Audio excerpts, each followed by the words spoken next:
حضور صلی اللہ علیہ وسلم کے پاس ایک شخص آئے اور آ کر کہنے لگے حضور کئی دن سے بھوکا ہوں، فاقے سے ہوں، کچھ کھانے کو نہیں ہے۔ حضور صلی اللہ علیہ وسلم نے اپنی ازواج مطہرات کے گھروں میں دکھوایا کہ بھئی کچھ اگر کھانے پینے کا کوئی ضرورت کا ہو تو ان کے لیے لے آؤ۔ حضور نے اپنی ازواج مطہرات کے گھروں میں دکھوایا، سب جگہ سے یہی جواب آیا کہ جی گھر میں کچھ نہیں ہے۔ دیکھ رہے ہیں آپ، اللہ کے رسول صلی اللہ علیہ وسلم کی جو ازواج مطہرات تھیں، جو بیویاں تھیں، جو ان کے گھر تھے، تو آپ نے دکھوایا، انہوں نے کہا حضور یہاں گھر میں کچھ نہیں ہے کھانے کو۔ آپ نے پھر صحابہ کرام سے کسی سے کہا کہ بھائی یہ بیچارے ضرورت مند ہیں، بھوکے ہیں، کوئی ہے تم میں سے جو ان کو اپنے گھر لے جائے، کھانا کھلا لے؟ حضرت ابو طلحہ انصاری رضی اللہ عنہ تیار ہو گئے، کہنے لگے حضور ان کو میں لے جاؤں گا اپنے گھر۔ وہ اپنے گھر لے کے چلے گئے۔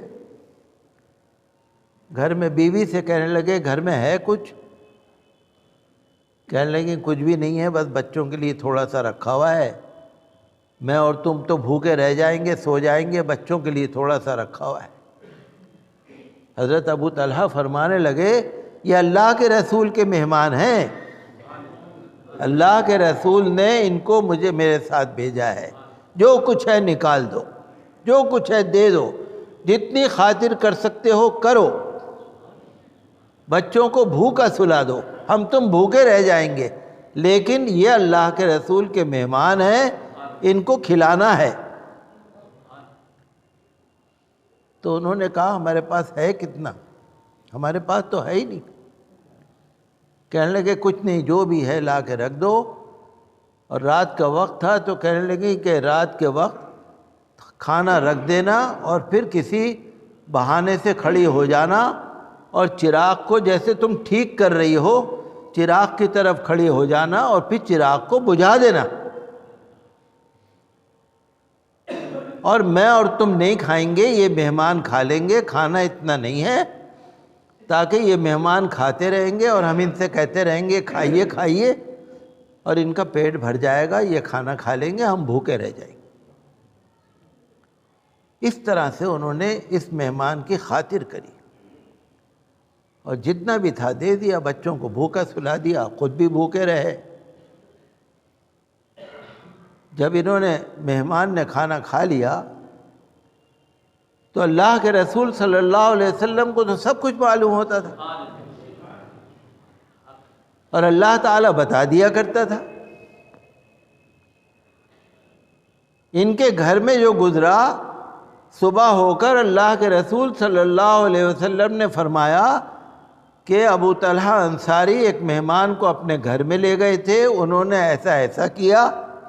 اس کو کھانا کھلایا، خود بھوکے رہے، بیوی بھوکی رہی، بچے بھوکے رہے، ان کو سلا دیا، اور انہوں نے اپنے بھوک کا خیال نہ کرتے ہوئے مہمان کو کھلایا۔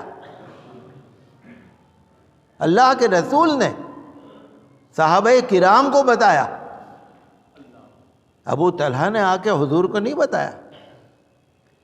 اور فرمایا کہ جبرائیل امین آئے تھے، اللہ کو بھی یہ عمل پسند آیا ہے، اور کہا اللہ کو بھی یہ عمل پسند آیا ہے۔ اور پھر قرآن شریف میں وہی آیت نازل ہوئی جو میں نے آپ کے سامنے پڑھی،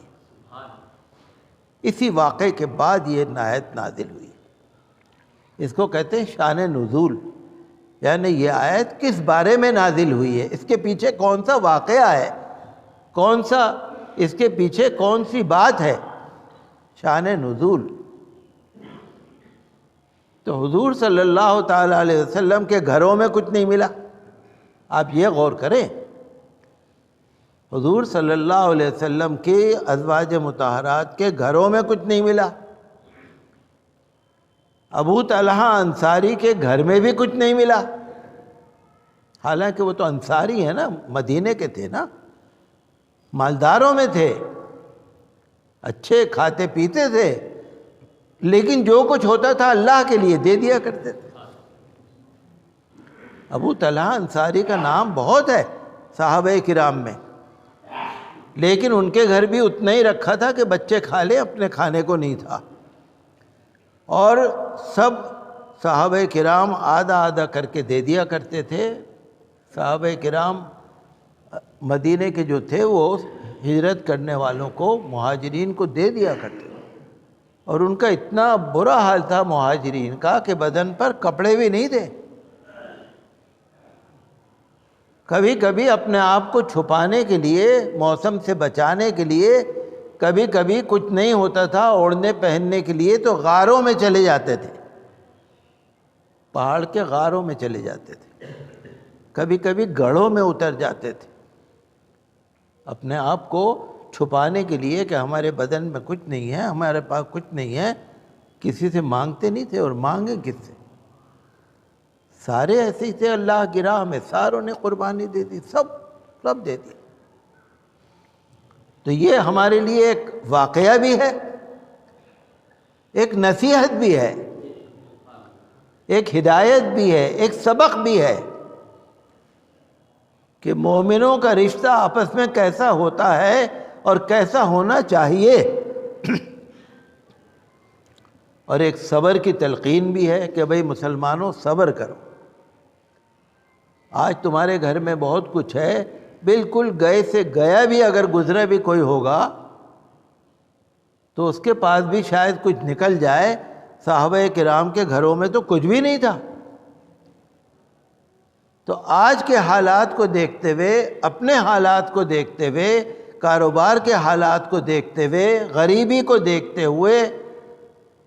تمام چیزوں کو دیکھتے ہوئے، پھر ہم کو دیکھنا چاہیے صحابہ کرام رضی اللہ عنہم اجمعین کی زندگی کو، اور حضور صلی اللہ علیہ وسلم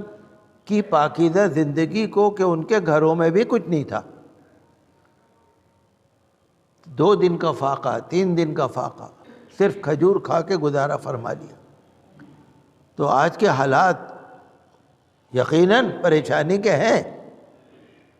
مہنگائی بھی ہے، بے روزگاری بھی ہے، کام بھی نہیں ہے، مزدوری بھی نہیں ہے، پریشانی ہے، لیکن یاد کرنا چاہیے کہ اس دور کے صحابہ کرام کی جو زندگی تھی وہ تو ہم سے کہیں زیادہ، لیکن کبھی زبان پر شکوہ نہیں، کبھی کسی سے مانگا نہیں، کبھی کسی کے آگے سوال کا ہاتھ نہیں پھیلایا، اور اللہ کی بارگاہ میں کبھی کوئی شکوہ نہیں کیا، بس اللہ کی ذکر میں لگے رہے، عبادت میں لگے رہے، دعا میں لگے رہے، توبہ استغفار میں لگے رہے، اور